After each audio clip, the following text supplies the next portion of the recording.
a week makes, huh? Holy macaroni. This is going to be fun. It's the time of year where we get to, we like to make pretend, huh? We like to make pretend. This is a fun time of year. It almost looked like it wasn't going to be fun for a little bit there, and boy, were we mad. We'll talk about all of it. Free agency is here. We'll talk a little bit about our signings, the guys that we did bring in, the guys that we retained, some of the fellas that we're losing. I got some heartbreakers in there.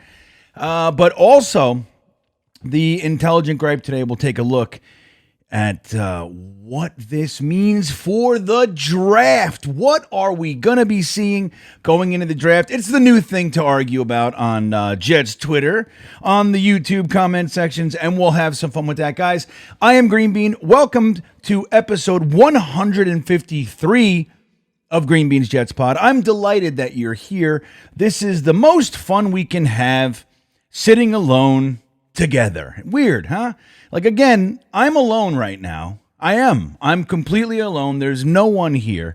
Yet, in my brain, you're here. So technically speaking, we're together, even though you have no idea. And when you're watching it, I'm usually at work or something like that. And now you're with me and I'm not there. So it's kind of a weird thing that we get to do, but here it is. And I love doing it. Guys, before we get started, a few very, very small things. One is, let's get that milk thumb thing going, huh? Let me get the like button, if you wouldn't mind smashing that thing for me, and the subscribe button. If you haven't subscribed to the channel, it is greatly appreciated. When you do, it's the only real way that the channel grows, and that's the goal over here. So help me out if you'd be so kind. I appreciate all who've done it thus far. Thank you, thank you, thank you. Guys, the TalkinJets group is having our first ever in-person live stream event for the first round of the NFL draft, April 25th in Farmingdale, Long Island, at the Main Event Barn Grill, let's call it, the Main Event Pub, the Main Event Complex, I don't know, restaurant. We're going to be there. Ryan, Matt O'Leary, myself, Jeremy, a bunch of other characters that are going to be surprise guests are showing up. 3 hours of open bar, 3 hours of all-you-can-eat buffet, and crowd cams in addition to event-specific merch that comes with your ticket and all sorts of cool giveaways like the Tailgate Show, Tailgate Package, and some other things. Guys, it's going to be an awesome time. I can't wait to do it. We will still be live for all the folks that can't be with us, but we're going to be doing it. Tickets are available in the link in the description. It says tickets for the TalkinJets draft party or something like that. Click there and hang out with us. It's going to be a great time. And I think it's, now we can start to see our team materialize. It's starting to get me a little bit more excited for the draft. They really did a good job last year of stealing our joy. The offseason wasn't, outside of Aaron Rodgers, it was kind of a weird offseason. It wasn't as exciting as the Jets like to do us. And then we went into the draft and we took a defensive end when we didn't need it, or an edge rusher, I'll call him. But it was just weird. It was like, I don't know, we just didn't seem all that up for it last year. This year's very, very different. It's going to be exciting. I want to remind you about the hydration multiplier. Liquid IV. Look at these guys. Here's the package. That's what they look like. You pour these little fellas in your drink, and it's the greatest multiplication of your hydration that you can find on the market. You can save 15% off of your entire order by using the promo code GreenBeanJetsFan. The link to their website is in the description of this very video. Again, at checkout, use the code GreenBeanJetsFan. Save yourself 15% for liquid IV, man. The good stuff, Why get the bad stuff when you can get the good stuff? That all said, let us talk now about free agency in this episode's News of the Week.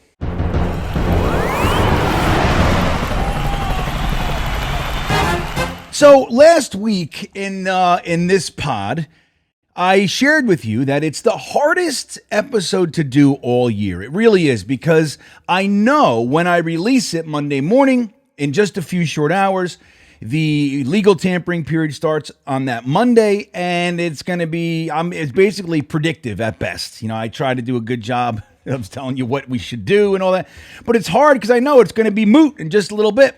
but I do it nonetheless. And I made some predictions last week. I number one, I said I wanted, the Zerlines, the Morsteds of the world, and let's get those guys back. All right, let's just try our best to get those guys back in the fold. But there were some other fellas that I shared we would really be better if we could add. Now, one got taken off the board right away, and boy, oh boy, a contract that I never saw coming. Robert Hunt, the guard from the Miami Dolphins, got a 5-year, $100 million contract, so $20 million a year, man. Way higher than I thought. Good for him, you know what I mean? Good player, good for him, good contract and all that. Too rich for our blood, so he's off the board.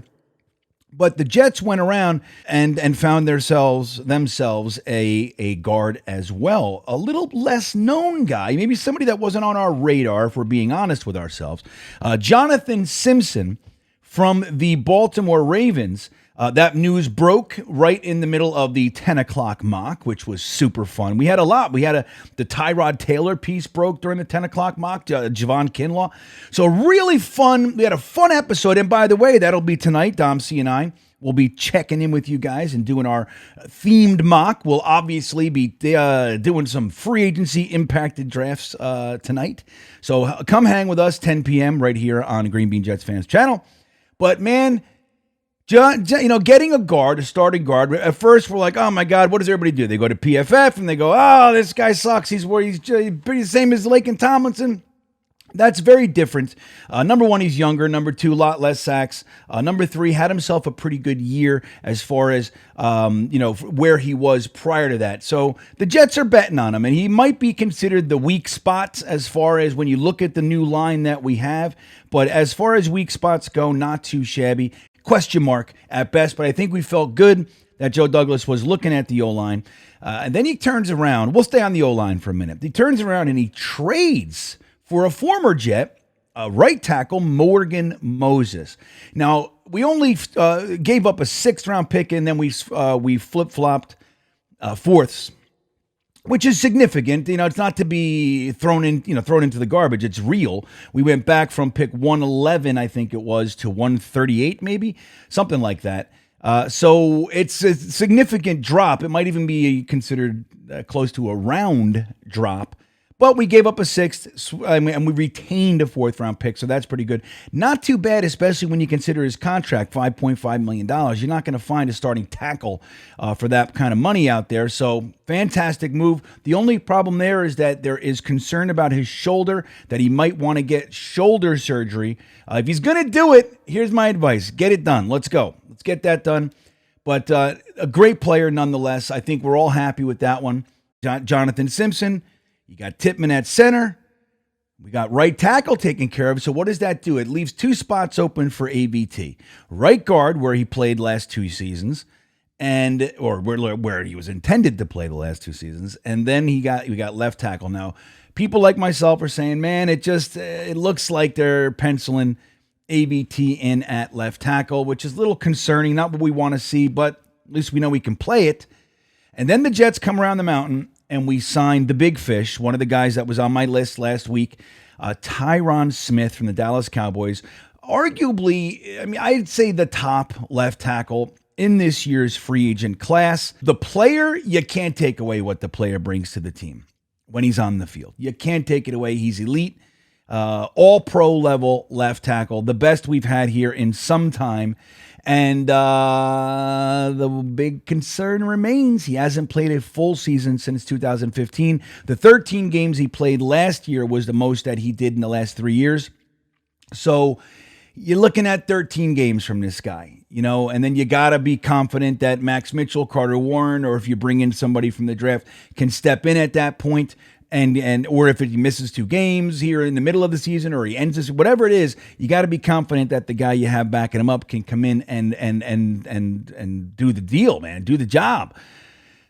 But that all said, adding Simpson, Moses, and Smith takes our offensive line from hot garbage to really one of the better O-lines on paper that we've had here in a long time. And the beautiful, beautiful gem is that it takes AVT and it puts him right at right guard, which is where we wanted him. Now, the argument can be made that a lot of us, myself included, really preferred left guard where we drafted him to be.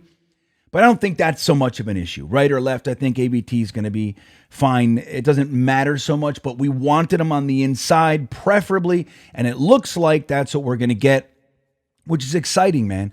It's exciting. Now, who else did the Jets add in free agency? Well, as I mentioned before, we added quarterback Tyrod Taylor from the Giants. Now, he was another guy we talked about. He came up in conversations. I don't think too many of us really thought that would be the direction that we go, though. All that said, I'm pretty happy with it. I mean, obviously, we don't want the backup quarterback to have to play all that much, if at all. But you take here's the best experiment that you can really use. If Tyrod Taylor was playing last year for the Jets, are we a 9-win team? I think the answer is yes. The only concern with him is that he runs around so much, he takes a lot of risks, and he ends up getting himself hurt. So there's that. So maybe he wouldn't even make it to games. Who knows? But if he's on the field, I think he's a significant upgrade at quarterback 2, and we'll see what quarterback 3 looks like. I have a sneaking suspicion the Jets will use a draft pick to get somebody. If Jordan Travis is there in the 4th, I think they might pull the trigger on that. There's Hardman. There's a few guys that I think the Jets would take a swing at in that range. So we'll see. We'll see. Either way, I think Tyrod Taylor is a very, very good, solid signing for the Jets, and I like it very much. I think that's good. Now, another guy that I took on my list that a lot of people really, I don't know, hot, cold, but a lot of people weren't talking about him. He was the defensive tackle that I wanted if we were going to go for defensive tackle in free agency, and that's Javon Kinlaw. A young guy, had himself a strong season last year, did not measure up to his first-round pedigree just yet, but he was picked when Saleh was the defensive coordinator for the Niners. He got injured a lot, and then he had last year, which was solid, 3.5 sacks, 30 tackles, 28 tackles, something like that. But I like him a whole lot. I think he's a guy that you have a lot of upside with. If he can stay healthy, I think he's a guy that really can add something to the team. Don't forget, it's like when Al Woods came here last year, he said, this is the first defense I played in that it's just go attack. It's not so much read and react and thinking. And I think Javon Kinlaw really fits that bill. He's another penetrator, not Quinnen Williams, but in that similar kind of a mold. So I really like Javon Kinlaw, bringing him in here. We also brought on Leki Fatu, which admittedly, I can't tell you honestly that I did all kinds of, keeping up with his career. I remember him coming out in the 2020 draft. I don't recall how much I liked or disliked him. I remember the name, but that's about it. Watching some tape, watching some clips, watching some film on him, some game film. He looks pretty solid, and I think, again, adding him to our rotation, it gets us younger. From Al Woods, Quentin Jefferson, we go to Fatu and Kinlaw. I think it's a pretty nice ad for the team. Fatu, Kinlaw into the defensive line. We're not going to sign Al Woods. Quentin Jefferson got re-signed elsewhere. I thought that they should bring him back. I liked him, but I think this is fine. Kinlaw coming in is fantastic. So we don't want to forget Isaiah Oliver, the cornerback, who he's depth. There's no doubt about it, but he's more depth on the inside, which is interesting. I like that role for him, and I also like that he's a special teams guy. So that's where his impact's going to be. He's depth. You don't want to undervalue it, but it's not the biggest thing in the world. I would have preferred to keep Bryce Hall, but that's no longer in the cards. Bryce Hall went and signed his first ever free agent contract with the Tampa Bay Buccaneers. He went with Jordan Whitehead down there. So Jordan Whitehead gets reunited with the Bucs, and Bryce Hall goes down there to play with the Bucs. In my opinion, he'll be he'll have the starting role there. In my opinion, he'll be the starter, and he'll get to see what he can do. As a starting cornerback in the NFL, I have maintained throughout his entire career, I believe he's a starting cornerback in the NFL. Now, he's not Sauce, so we don't have to worry about it. but it sucks losing a good player like that. But you got to be happy for him if you give two shits about things like that. I will until the season starts. I feel good about it. I feel good for him now. First play of the game, I don't like him anymore. But good for you, Bryce Hall. But so Isaiah Oliver's in here. Now, we retained a few guys. I mentioned Zerline and Morstead, absolute must re-signs. The Jets got that done. And I think that's just so incredibly important. They could be argued they were the two most consistent players on the entire team last year. So I'm happy about that. Fantastic. We didn't have much concern or question that they would, but it was still out there that they could be stolen because they weren't re-signed. They're now Jets, and I like it. We re-signed Solomon Thomas to kind of round out that defensive line rotation. I think that's a fine move. If you're going to pick one of the three guys, the Woods, Jefferson, and Solomon Thomas, if I had to bet if only one of them was going to be retained, I would have said it was going to be Solly. He's a solid guy. He played very, very solid for us, particularly last year. So I'm happy about it, man. I think it's a pretty good batch of dudes. And now we go into this week. Couple big names on the docket. We have Jadeveon Clowney coming into town. That would be interesting, right? To come around the mountain and grab that guy. Now, do I want him? I mean, I don't know. It's a bummer that you let Bryce Huff go, and that's another big move. We lost Bryce Huff, right? We lost the Bryces. Bryce Huff, Bryce Hall, they're gone.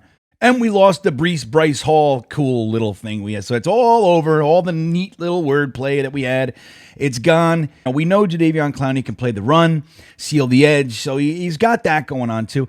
I think it would be solid. It depends on the money you give him, right? But I think it would be solid. So I don't know. We'll see where that one goes. But I think the more exciting name for everybody is Mike Williams. Now, you guys know, if you've been watching me or listening to me for any period of time, I've been on the Tyler Boyd thing all offseason, even before the offseason started, when we started just saying, hey, what kind of guys would you like to bring in? Tyler Boyd was at the top of my list. I find him to just be a very consistent and dependable player. He has his moments of being spectacular as well, but just that guy you want behind Garrett Wilson. Mike Williams seems to be the guy that they're going for first. Tyler Boyd has been linked to the Jets, but it looks like the Steelers are sort of landing spot one for him, which makes a bunch of sense for him.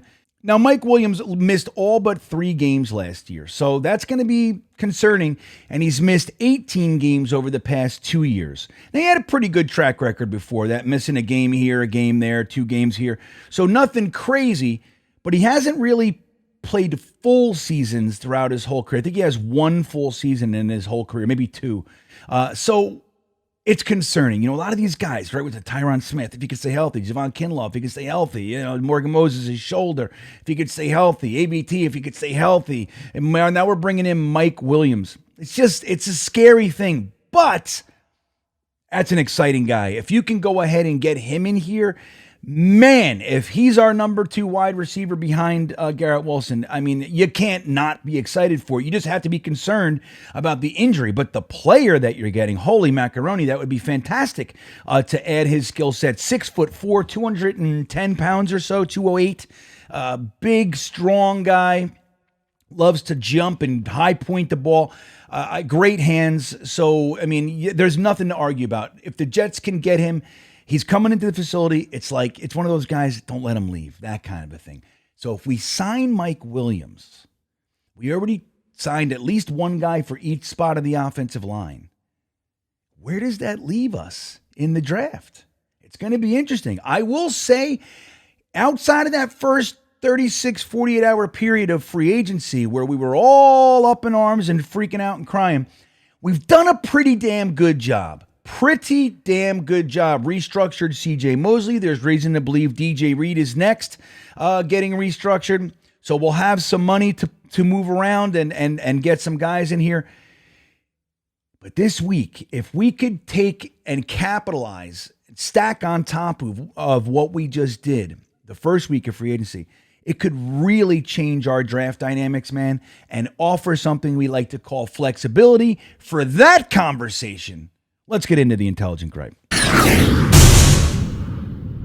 Before I get started, I do want to make sure I don't forget my favorite re-signing of the offseason, and that is one Kenny Yeboah, which also impacts this draft conversation, right? So bringing Kenny Yeboah back, I made my case for him. He was also on my list last week for re-signing.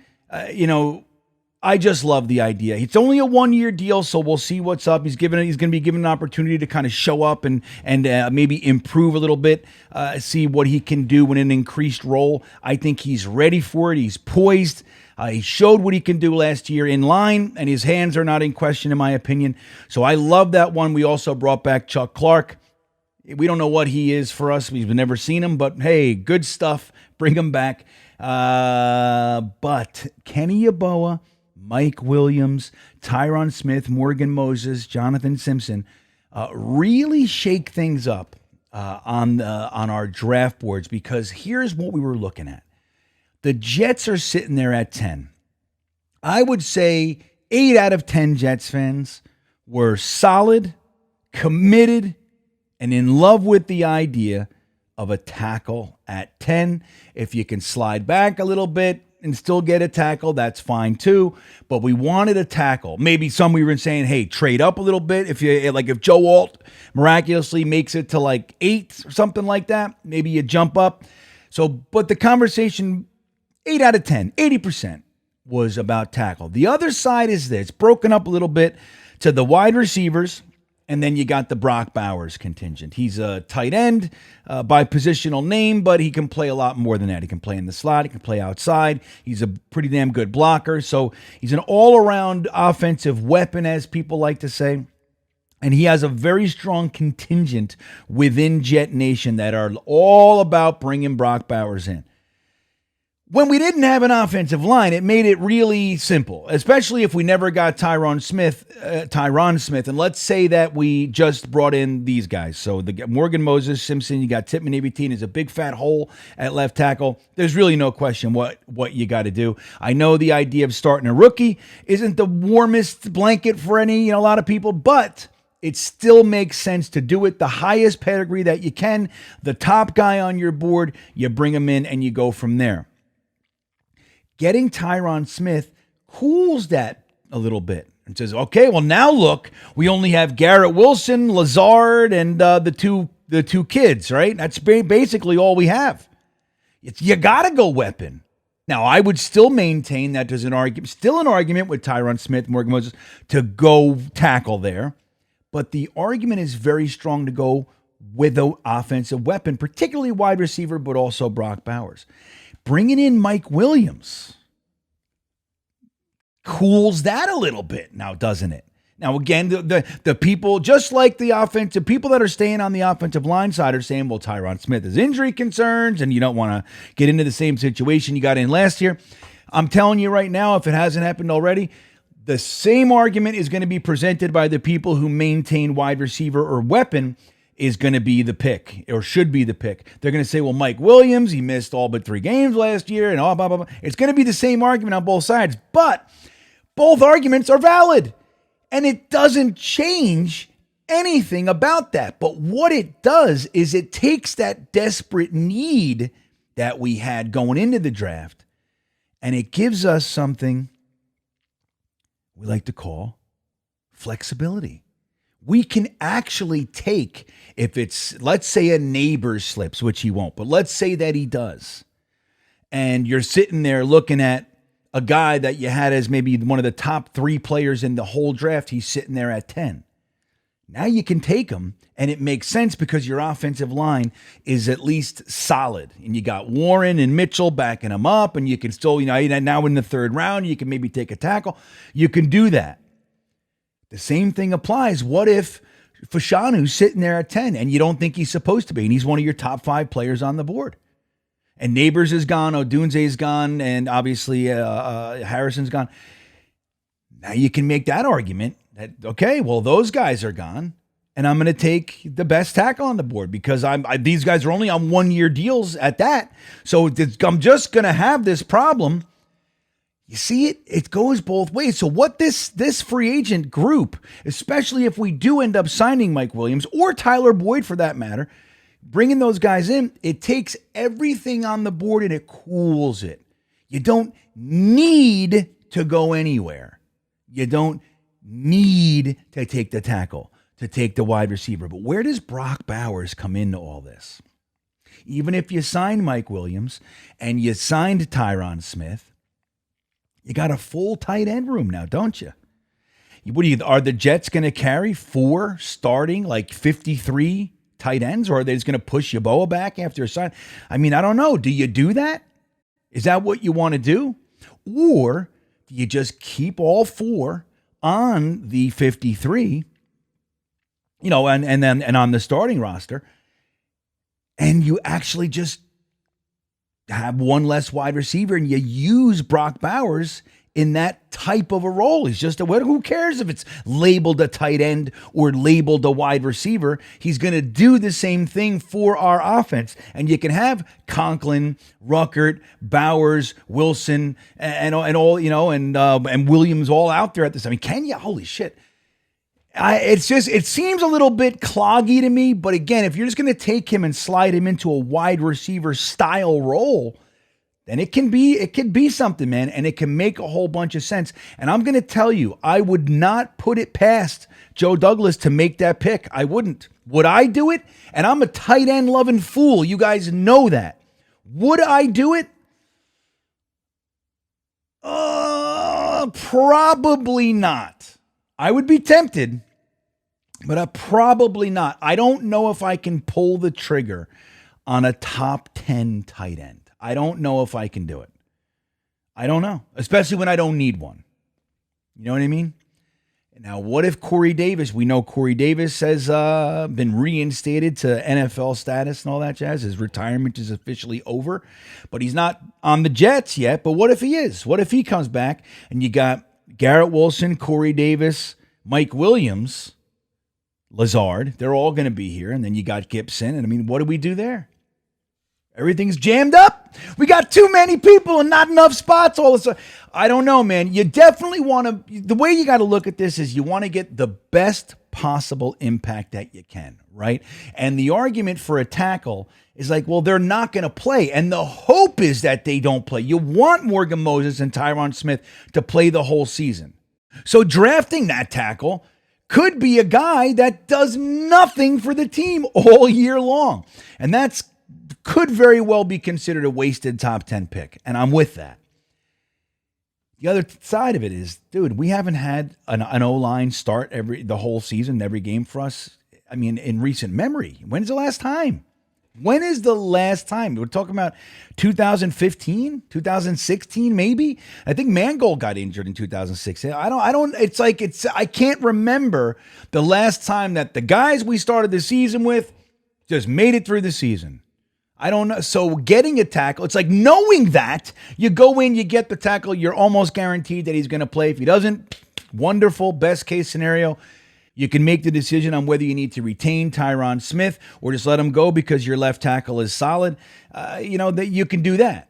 So it's an interesting thing. This free agent class has muddied up in the most positive way possible the Jets draft board, and I think that is nothing short of exciting. It's exactly what we want to see. We don't want to go into the draft with everybody and their mother knowing exactly what we need. One guy that we need is there at 9, and you can see what we saw last year with the team going, you know what, I want that player too. I'm willing to pay the price to jump up and get him, and then we're left at the altar just like we were last year.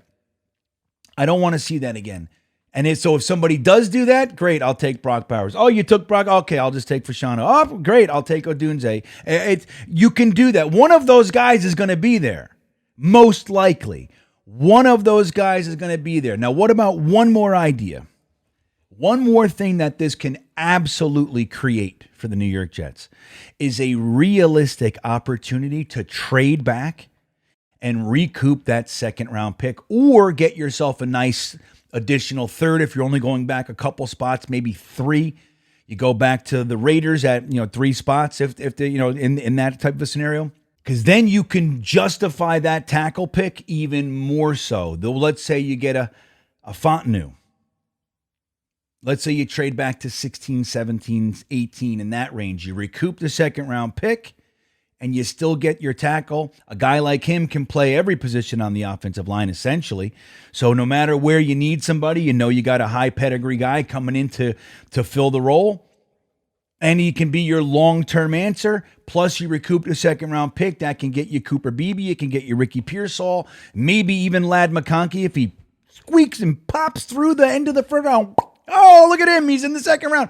It happens, man. It happens. So getting that second round pick can be key. What this free agent group, especially if we bring in a Mike Williams or even a Tyler Boyd, what it does, it gives you the freedom, the confidence that you can do that and still be okay.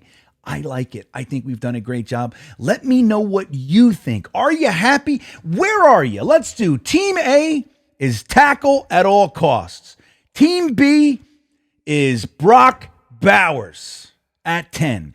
Team C is the top wide receiver. If it's Odunze, if it's Brian Thomas, you stay right there and you take one of these guys. Wide receiver is Team C. And Team D, I want to trade back and then see what the world looks like when I trade back. I can get a JPJ, I can get a Fontenot, I can get a Mims, I can get maybe Brian Thomas Jr. sitting there. Whoever it is, I'll decide my fate after I recoup my second and go with that. Let me know. Team A through D when we talk again. Guys, I'm so happy we're here. I'm so happy we got some happiness to talk about. Maybe not everything we wanted.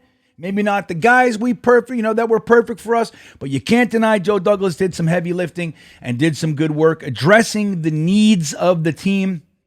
That should make us a little bit cooler and calmer heading into week 2 of free agency. Let me know what you think. Thanks for watching, everybody. And as always, go Jets.